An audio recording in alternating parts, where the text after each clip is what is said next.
എല്ലാവർക്കും നാട്ടിൽ തന്നെ ചെറിയ ചെറിയ ലൈക്ക് കൂലിപ്പണിയായിരുന്നു. അത് ലൈക്ക് അവരുടെ ലൈഫിൽ അവർ ഫസ്റ്റ് ആയിട്ടാണ് ചെയ്യുന്നത്. അവിടെ വെച്ച് അവരെന്നെ പറ്റി പ്രൗഡായിട്ട് സംസാരിക്കുന്നുണ്ട്. എനിക്ക് എന്റെ കണ്ണൊക്കെ ആസ് എ ഒരു മകളെന്ന രീതിയിൽ എനിക്ക് അവർക്ക് കൊടുക്കാൻ പറ്റിയ ഏറ്റവും നല്ല ഗിഫ്റ്റ് ആയിട്ട് എനിക്ക് തോന്നുന്നു. ഡിസൈൻ ഞാൻ ചെയ്തു. പ്രഘോഷ് എന്ന് പറഞ്ഞിട്ടൊരു സാർ ഉണ്ടായിരുന്നു, PRK ഡിസൈൻസ് ആൻഡ് ഗാർമെന്റ്സ് എന്ന് പറഞ്ഞത്. അപ്പൊ ഞാൻ ഡിസൈൻ കൊടുത്തപ്പോ പുള്ളി എനിക്കത് അതുപോലെ ചെയ്തു. ഒരു കോളനി, ഓൾവേസ് എ കോളനി എന്റെ അടി വന്ന കമന്റ് ആണ് അത്. ഞാൻ റിപ്ലൈ കൊടുത്തില്ല, പക്ഷെ ഞാൻ ആ കമന്റ് അവിടെ പിൻ ചെയ്തിട്ടു.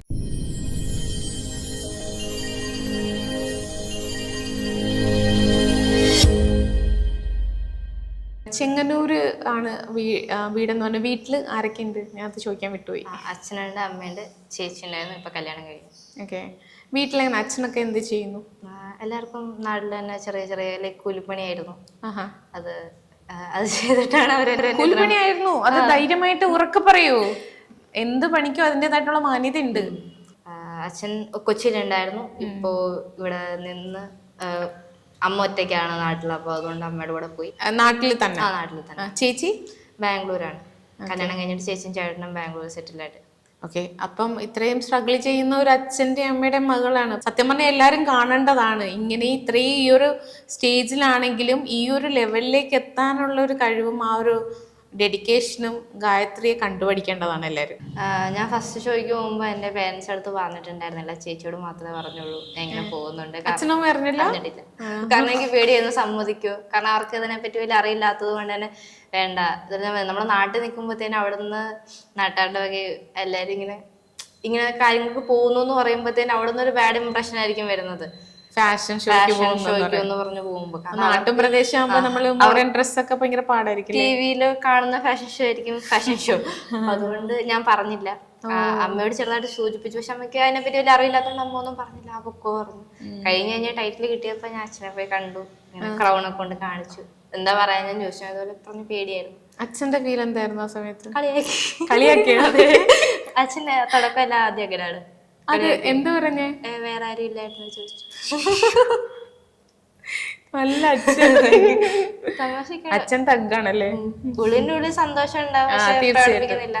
കാരണം അച്ഛന് ഗവൺമെന്റ് ജോലി മേടിക്കണം, ഗവൺമെന്റ് ജോലിക്ക് പോകണം. അപ്പൊ ഇങ്ങനെ ഓൾമോസ്റ്റ് അച്ഛന്മാർക്കും അമ്മമാർക്കും ഉള്ള ഒരു ആഗ്രഹമേ. ഞാൻ ഇങ്ങനെ പോകുന്നതിനോട് വലിയ താല്പര്യമില്ല. പിന്നെ കുറെ അച്ഛനും ഇതുപോലെ പേടിയാണ്, നമ്മുടെ ഈ കളർ കൊണ്ട് നമ്മളെങ്ങും എത്തില്ലായിരിക്കാം, എന്താ പറയാ, ഇപ്പൊ ഓപ്പർച്യൂണിറ്റീസ് വരില്ല. അപ്പൊ നീ ഇതിന് പോയിട്ട് അവസാനം ലൈഫ് വെറുതെ ആവിടെ എന്നുള്ള രീതിയിൽ ഇങ്ങനെ പറയാം. പക്ഷെ ഞാൻ ജസ്റ്റ് ഇതിന്റെ പാഷനാണ്, ഒരിക്കലും ഞാൻ അതിന്റെ ലൈഫായിട്ട് കൊണ്ടുപോകുന്നില്ല. പിന്നെ അവരും കുറെ സ്ട്രഗിൾ ചെയ്തിട്ടാണ് എന്നെ ഇവിടെ വരെ എത്തിച്ചത്. എന്നെയാണ് ചേച്ചി M.Tech ആണ്, ഞാൻ B.Tech ആണ്. ഇത്രയും പഠിപ്പിച്ചത് നല്ല സ്ട്രഗിൾ ചെയ്തിട്ടായിരുന്നു.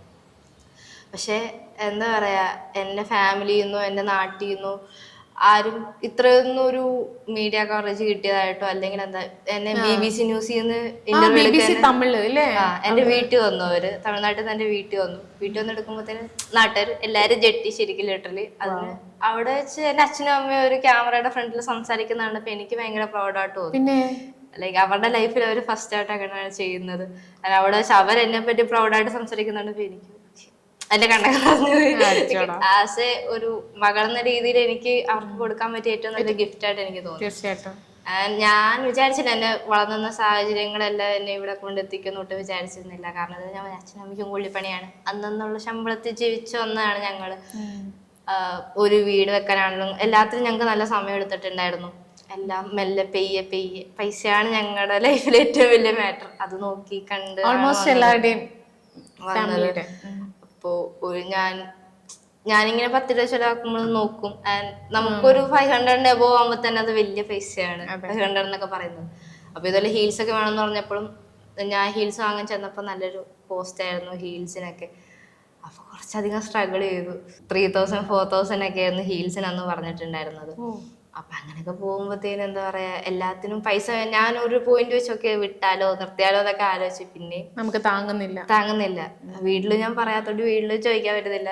എന്റെ സാലറി എന്റെ കുറെ ഫ്രണ്ട്സ് നല്ലോണം ഹെൽപ്പ് ചെയ്തായിരുന്നു. അതെല്ലാം വെച്ചിട്ടാണ് അത് ഞാൻ തന്നെ ചെയ്തായിരുന്നു. അങ്ങനെയല്ല, എനിക്ക് ഡിസൈൻ ഞാൻ ചെയ്തു. പ്രഘോഷ് എന്ന് പറഞ്ഞിട്ടൊരു സാർ ഉണ്ടായിരുന്നു, PRK ഡിസൈൻസ് ആൻഡ് ഗാർമെന്റ്സ് എന്ന് പറഞ്ഞത്. അപ്പൊ ഞാൻ ഡിസൈൻ കൊടുത്തപ്പോ പുള്ളി എനിക്കത് അതുപോലെ ചെയ്തു. അപ്പോ ഗായത്രിയുടെ ഡിസൈൻ ആണോ ഇട്ടേക്കുന്ന ഗൗൺ ഒക്കെ ഒരു റെഡ് കളർ ബ്ലാക്കും വൈറ്റും ഒക്കെ? അതെ. Oh my god. കാരണം എന്താ പറയാ, ഇപ്പൊ എന്റെ ഫസ്റ്റ് ഷോ ആകുമ്പോ എനിക്കത് ഭയങ്കര മെമ്മറബിൾ ആക്കണമെന്ന് ഭയങ്കര ആഗ്രഹമായിരുന്നു, അങ്ങനെ ചെയ്തത്. യുനോ വൺ തിങ്, സുസ്മിത സെന്റെ ഒരു ഇന്റർവ്യൂവില് പുള്ളിക്കാരത്തി പറയുന്നുണ്ട്, അതായത് സോക്സ് കയ്യിലിടാനായിട്ട് ഗ്ലൗസ് മേടിക്കാനായിട്ട് കാശില്ലാത്തതുകൊണ്ട് സോക്സ് വാങ്ങിയിട്ട് പുള്ളിക്കാരത്തിയുടെ അമ്മ ആ ഒരു ഫൈനലിന് വേണ്ടിയിട്ട് ചെയ്തു കൊടുത്തത്. അപ്പൊ അതൊരു പ്രൗഡ് മൊമെന്റ് അല്ലേ? ഇനിയും മുന്നോട്ട് പോകുമ്പോ ഇപ്പം എന്താണ്, വാട്ട് ഈസ് യുവർ എയിം? എനിക്കൊരു ഇന്റർനാഷണൽ മോഡൽ ആവണമെന്നാണ് ആഗ്രഹം, വിക്ടോറിയ സീക്രട്സിന്റെ ഒക്കെ മോഡലിനെ പോലെ. കാരണം നമ്മുടെ നാട്ടിൽ നിന്ന് ഞാൻ എന്തൊക്കെ പറഞ്ഞാലും കളർ എപ്പോഴും ഒരു മാറ്റർ, അതുകൊണ്ട് എനിക്ക് എത്രത്തോളം ഗ്രോത്ത് ചെയ്യാൻ പറ്റുന്നത് എനിക്ക് അറിഞ്ഞു. പക്ഷെ പുറത്തേക്കാന്ന് പറഞ്ഞാൽ അവർ കഴിവിലാണ് ഭയങ്കര. തീർച്ചയായിട്ടും. അപ്പൊ ഇന്ന് ഈ ഒരു കാലഘട്ടത്തിലും ഇത്രയും നമ്മുടെ നാട് വളർന്നു, നാട്ടാർ വളർന്നു എന്നൊക്കെ പറയുന്നുണ്ട് ചിന്താഗതി. എന്നാലും ഞാൻ പറയുന്നു, കുറച്ച് പേർക്ക് മാത്രമേ ഉണ്ടായിരിക്കുള്ളൂ ഈ ഒരു കളർ ഡിസ്ക്രിമിനേഷന്, ഒരു ഫ്യൂ പെർസെന്റ് അല്ലേ? അതങ്ങനെ തോന്നല. സത്യം പറഞ്ഞാൽ ഒരുപാട് പേർക്കുണ്ട്. കാരണം ഈ നമ്മളിപ്പോൾ നോക്കുമ്പോഴും ഈ റോഡ് വഴി പോകുമ്പോഴാണെങ്കിൽ എല്ലായിടത്തും നോക്കുമ്പോൾ എത്ര ഡസ്കി സ്കിൻ ആയിട്ടുള്ള മോഡൽസ് നമ്മൾ കാണുന്നുണ്ട്. ലൈക്ക് ഒരു ജ്വല്ലറി ആവട്ടെ, വാട്ടവർ, ഒരു ബോട്ട്സ്, ബോട്ടിക്സ് ആയിട്ട്, എന്തിനും എല്ലാവരും എപ്പോഴും പ്രിഫർ ചെയ്യുന്ന ഫെയർ ആയിട്ടുള്ള മോഡൽസിനെ ആയിരിക്കും. ഇപ്പൊ ഞാൻ നോക്കിയിട്ട് ഇന്റർനാഷണൽ ലെവലിൽ മാത്രമേ ഉള്ളൂ ഡസ്കി സ്കിൻ ആയിട്ടുള്ള മോഡൽസിന് മിക്കതും ലൈക്ക് ഓപ്പർച്യൂണിറ്റീസ് കിട്ടുന്നത്. അതാണ്ട് ഇവിടെ നമ്മൾ നോക്കുമ്പോഴത്തേന് ഇപ്പൊ ഞാൻ പറഞ്ഞില്ലേ, എല്ലാ കടകളുടെയും മോഡൽസ് ഫെയർ ആയിട്ടുള്ളതായിരിക്കും. My mistake. ഒരു മനുഷ്യന് വേണ്ട ബേസിക് ക്വാളിറ്റി എന്താണെന്ന് ഗായത്രി വിശ്വസിക്കുന്നത്? ഞാൻ നോക്കുമ്പോൾ ആളുടെ ക്യാരക്ടർ നല്ല മനസ്സായിരിക്കണം. കഴിഞ്ഞ ഞാൻ പറഞ്ഞില്ലേ, ഒരു മനുഷ്യന് മറ്റേ മനുഷ്യനെ അക്സെപ്റ്റ് ചെയ്യാൻ പറ്റുക. ലൈക്ക് ഇപ്പൊ എല്ലാവരും 100% പെർഫെക്റ്റ് ഒന്നും ആവത്തില്ല. അവരുടേതായിട്ടുള്ള എന്തെങ്കിലുമൊക്കെ കുറവുകളും കുറ്റങ്ങളും എല്ലാവർക്കും കാണും.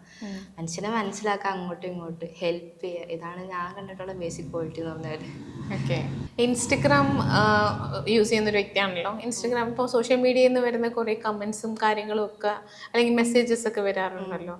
അപ്പം അങ്ങനെ എന്തെങ്കിലും മെസ്സേജ് ഭയങ്കരമായിട്ട് ഹേർട്ട് ചെയ്ത മെസ്സേജസ് അങ്ങനെയൊക്കെ ഉണ്ടോ? എനിക്കൊരു എൻ്റെ റീല് ഇപ്പോൾ 6.9 മില്യൺ ആയിട്ടുണ്ട്. ഒരു റീൽ എനിക്ക് ഒറ്റ ദിവസം കൊണ്ട് 2 മില്യൺ ആയിരുന്നു. അപ്പോൾ അത് ഭയങ്കര റീച്ച് ആയപ്പോഴത്തേന് കുറെ അധികം കമന്റ്സ്. അതിലൊരു കമന്റ്, ഒരു കോളനി ഓൾവേസ് എ കോളനി എന്ന് പറഞ്ഞിട്ട്, ഒരു A colony always A colony എന്റെ അടി വന്ന കമന്റ് ആണ് അത്. ഞാൻ റിപ്ലൈ കൊടുത്തില്ല, പക്ഷെ ഞാൻ ആ കമന്റ് അവിടെ പിൻ ചെയ്തിട്ടു. അതിട്ടത് ചേട്ടനോ ചേച്ചിയോ? അത് ചേട്ടനായിരുന്നു. അത് എന്റെ നാട്ടുകാരനായിരുന്നു ആ ചേട്ടൻ. സ്വന്തം നാട്ടുകാരൻ, ആലപ്പുഴക്കാരനാണ്, ചേർത്തല പുള്ളിയുടെ വീട്. അപ്പൊ എന്താ, അതിനകത്ത് കുറെ അധികം പേര് വന്നു, റിപ്ലൈ കൊടുത്തു, കമന്റ് ബോക്സ് ആയിട്ട്. പക്ഷെ ഞാൻ ഒന്നും ചെയ്യില്ല. പക്ഷെ എന്റെ ഒരു പോസിറ്റീവ് കമന്റും എന്റെ ഒരു നെഗറ്റീവ് കമന്റും ഞാൻ അവിടെ പിൻ ചെയ്ത് വെച്ചിട്ടുണ്ടായിരുന്നു. കാരണം എനിക്ക് കാണിക്കണമെന്നുണ്ട്, നമ്മൾ എന്ത് ചെയ്താലും പോസിറ്റീവ് പറയുന്നുണ്ടാവും, നെഗറ്റീവ് പറയുന്നുണ്ടാവും. പിന്നെന്താ പറയാ, ഇപ്പൊ ഞാനൊരു ഗ്രോ ചെയ്യുന്നതേ ഉള്ളൂ, എനിക്ക് അതേ വലിയ ഓപ്പർച്യൂണിറ്റീസ് ഇല്ല. ലൈക്ക് ഇപ്പൊ എന്താ പറയാ, വളർന്നു വരുന്ന ഒരു മോഡലായിരുന്നു ഞാൻ വലിയ അത്ര ഒരു സംഭവമൊന്നും ആയിട്ടില്ല ഇപ്പോഴും. അപ്പോൾ എന്താ പറയുക, നമ്മുടെ ഒരു വളർച്ചയെ അഡ്വാൻറ്റേജ് ആയിട്ട് എടുക്കുന്ന കുറേ വേണം. ഇപ്പം എനിക്ക് വരുന്നത് എന്താ പറയുക, ബോൾഡ് ആയിട്ടുള്ള ഷൂട്ട് ചെയ്യുമോ, ഇപ്പൊ ബിക്കിനി ഷൂട്ട് ചെയ്യുമോ, പെയ്ഡ് ആണ്, അങ്ങനത്തെ ഉള്ള കാര്യങ്ങൾ. അപ്പൊ നമ്മളിപ്പോ നമ്മുടെ സാഹചര്യത്തിൽ എന്തും ചെയ്യുന്നാണ് പലരുടെയും തോന്നല്. അങ്ങനെയില്ല, നമ്മൾ അങ്ങനെ എന്തും ചെയ്യുന്ന ഒരാളല്ലേ ഞാൻ. എനിക്കിപ്പോ ഞാൻ അങ്ങനെ ചെയ്യാൻ താല്പര്യപ്പെടുന്നില്ല. നോർമലായിട്ടുള്ള, അല്ലെങ്കിൽ എനിക്ക് അക്സെപ്റ്റഡ് ആയിട്ട്, ഞാൻ മോഡേൺ ആയിട്ട് ഡ്രസ് ചെയ്യത്തില്ലെന്നല്ല, പക്ഷെ ഞാൻ ചെയ്യുന്ന കോസ്റ്റ്യൂംസ് മാത്രമേ ഞാൻ ചെയ്യാറുള്ളൂ. ഇതുവരെ ഈ ഒരു മൊമെന്റിൽ എത്തി നിൽക്കുന്നത് വരെ ഉള്ള ഗായത്രിയുടെ ലൈഫിൽ ഒരു തിരിച്ചറിവ് എന്താ? ഞാൻ പറഞ്ഞത് സെൽഫിൽ ഭയങ്കരമായിട്ട് നമ്മൾ വിശ്വസിക്കുക, നമ്മുടെ സ്വന്തം സെൽഫിൽ വിശ്വസിക്കുക. കാരണം മേ ബി ഇപ്പൊ എന്നെ പുഷ് ചെയ്യാൻ കുറെ പേര് ഉണ്ടായിരുന്നു, എന്റെ ഫ്രണ്ട്സ് ഉണ്ടായിരുന്നു, ഫാമിലിയിൽ നിന്ന് ഉണ്ടായിരുന്നു.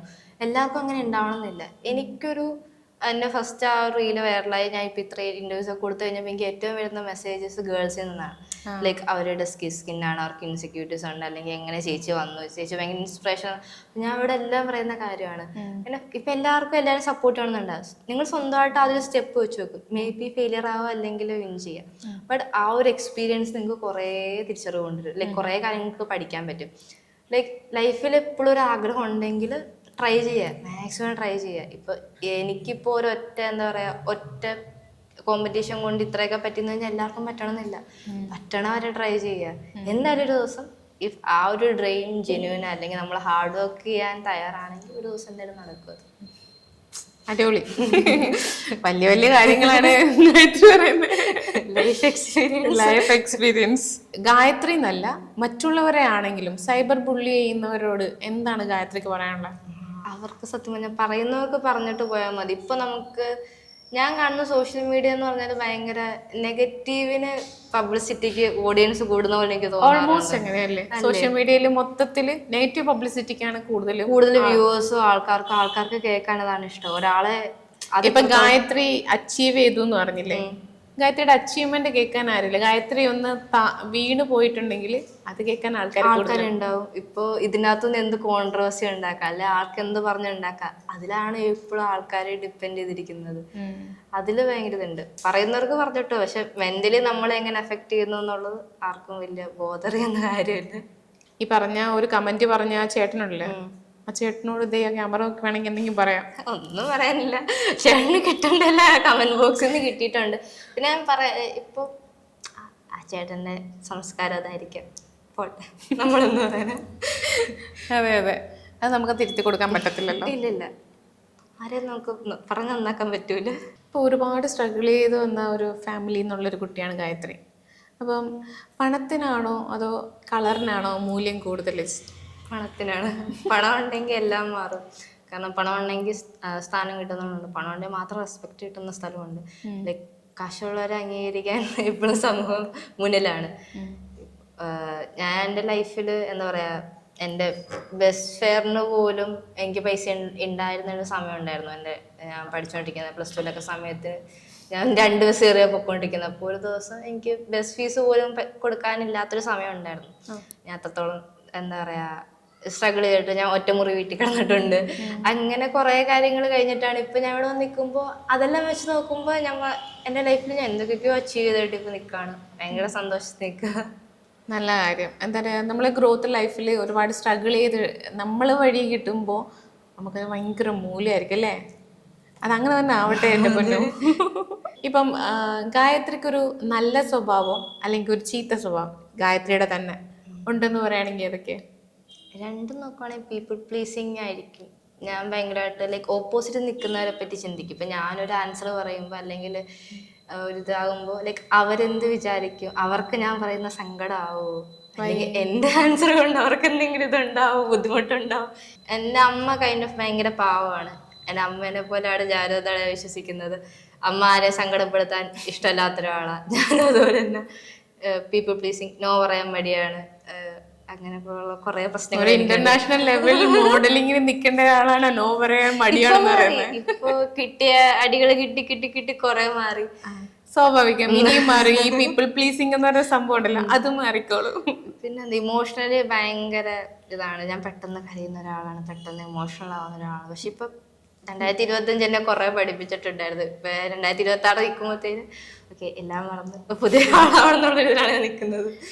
ഇൻസെക്യൂരിറ്റീസിൽ എനിക്ക് തോന്നുന്നത്, എനിക്ക് ഇപ്പം അറിയാതെ പോലും ഇപ്പൊ ക്വസ്റ്റ്യൻസിൽ ഒരു വാക്ക് വന്നു, മറ്റുള്ളവർ എന്ത് വിചാരിക്കും എന്നുള്ളത്. ആ മറ്റുള്ളവർ എന്ത് വിചാരിക്കും എന്ന് പറയുന്നത് ഒന്ന് മാറ്റി വെച്ച് കഴിഞ്ഞാൽ ചിലപ്പോൾ ഗായത്രിയുടെ ലൈഫ് ഒരുപാട് മാറും എന്നാണ് എൻ്റെ ഒരു വിശ്വാസം കേട്ടോ. ഈ സംസാരിച്ച ഇത്രയും കാര്യങ്ങളിൽ എനിക്ക് തോന്നിയ കാര്യമാണ് ഞാൻ പറഞ്ഞത്. മാറ്റാൻ ശ്രമിക്കുന്നു. അതായത് നമ്മൾ ഒരാളുടെ അടുത്ത് ഒരു കാര്യം പറയുമ്പോൾ അയാൾക്ക് എന്ത് തോന്നുന്നു എന്ന് ചിന്തിച്ചിട്ട് കാര്യമില്ല. ചിലപ്പോൾ അത് പറയുന്നതിൽ അയാളുടെ നന്മയാണ് കിടക്കുന്നതെങ്കിൽ നമ്മളത് ചെയ്യുന്ന തെറ്റല്ലേ? അതെ. ഗായത്രി ഇപ്പോൾ അടുത്തൊരു ജന്മം കിട്ടുകയാണ്, ഒരു മനുഷ്യ ജന്മം കിട്ടുകയാണെങ്കിൽ ഗായത്രിക്ക് എന്താകണമെന്ന് ആഗ്രഹം? എനിക്ക് അങ്ങനെയില്ല. ലൈക്ക് എനിക്ക് സാധാരണ ഒരു കോമൺ പേഴ്സൺ ആയിട്ട് തന്നെ ജീവിച്ചാൽ മതി. കാരണം എന്നാലേ നമുക്കൊരു അച്ചീവ് ചെയ്യാനുള്ള, ഇപ്പൊ എന്തെങ്കിലും ഒരു എനിക്ക് അന്ന് വേറെ എന്തെങ്കിലും എയിം ആയിരിക്കാം, വേറെ എന്തെങ്കിലും ഒരു ഡ്രീം ആയിരിക്കാം, അതിന് അച്ചീവ് ചെയ്യാനുള്ള എനിക്കൊരു മോട്ടീവ് അപ്പോഴേ കിടത്തുള്ളൂ. കാരണം എല്ലാ സൗഭാഗ്യങ്ങളും കൊണ്ട് ജനിച്ചിട്ട് നമുക്ക് എന്തെങ്കിലും ആവണം, അപ്പൊ പെട്ടെന്ന് ആവാൻ പറ്റുമായിരിക്കാം മേ ബി. അതെ, ഒന്നും ഇല്ലാതെ വന്നിട്ട് എന്തെങ്കിലുമൊക്കെ ആവുമ്പോൾ കിട്ടുന്നൊരു ത്രില്ലും ഹാപ്പിനെസ്സും പ്രൗഡും ഒക്കെ അത് അനുഭവിക്കാൻ വേണം. അതെ, അത് പൊളിച്ചു. ഈ ഒരു ടൈറ്റിൽ വിൻ ചെയ്തതിന് ശേഷം ഗായത്രിക്ക് എന്തെങ്കിലും ഓപ്പർച്യൂണിറ്റീസ്, അതായത് മോഡലിംഗ് അങ്ങനെ എന്തെങ്കിലും ഓപ്പർച്യൂണിറ്റീസ് കിട്ടിയിരുന്നോ? എന്തെങ്കിലും ചെയ്തിരുന്നോ? ഇല്ല, അങ്ങനെ ടൈറ്റില് വന്നിട്ട് അറിയാവുന്നൊരു വഴി ഇങ്ങനെ ഫോട്ടോഷൂട്ട്സ് ഇൻസ്റ്റഗ്രാം ഒക്കെ കൊളാപ്സ് ഒക്കെ വരുന്നുണ്ട്. പക്ഷെ ഒരു പെയ്ഡ് ആയിട്ടുള്ള ഒരു വർക്കോ അങ്ങനത്തെ കാര്യങ്ങളൊക്കെ ഇപ്പൊ നമ്മളിപ്പോ താഴെപ്പോ എല്ലാരും ചോദിക്കുന്നത് എത്ര രൂപ കിട്ടുന്നുണ്ട്, എത്ര ബാങ്ക് അക്കൗണ്ട് ബാലൻസ് എത്ര, എല്ലാരും പലതാ പറയുന്നത്. ഭയങ്കര ഇപ്പൊ നാട്ടിൽ ചെല്ലുമ്പോഴാണ് എത്ര കിട്ടുന്നുണ്ട് പരിപാടി, ലക്ഷങ്ങളുണ്ട്, ലക്ഷങ്ങളാണ്. നമ്മുടെ ലക്ഷങ്ങളുണ്ട്. ഒന്നുമില്ല, എനിക്ക് മാത്രം അറിയത്തുള്ളൂ. ഭയങ്കര കുറവാണ്. അതും ഞാൻ എന്തുകൊണ്ടാന്ന് എനിക്ക് അറിഞ്ഞുകൂടാ, പക്ഷെ മാക്സിമം ഞാൻ ട്രൈ ചെയ്യുന്നുണ്ട്. ട്രൈ ചെയ്യൂ. ഇനിയും ഒരുപാട് കാര്യങ്ങളിലേക്ക് അച്ചീവ്, അതായത് ഇന്റർനാഷണൽ മോഡൽ ആകണം എന്നുള്ള എയിമിലാണ് ഇപ്പം ഗായത്രി നിൽക്കുന്നത്. ഒരുപാട് കൊളാബ്സ് ആണെങ്കിലും, ഒരുപാട് മോഡലിംഗ് ആണെങ്കിലും, ഫോട്ടോഷൂട്ട്സ് ആണെങ്കിലും ഒരുപാട് ഈ 2026 വാരിക്കോരി അങ്ങോട്ട് തരട്ടെ. അപ്പോ ഒരുപാട് സന്തോഷം ഗായത്രി, ഇത്ര നേരം നമ്മുടെ കൂടെ കൂടിയതിന് ഒരുപാട് സന്തോഷം. Thank you so much. Thank you.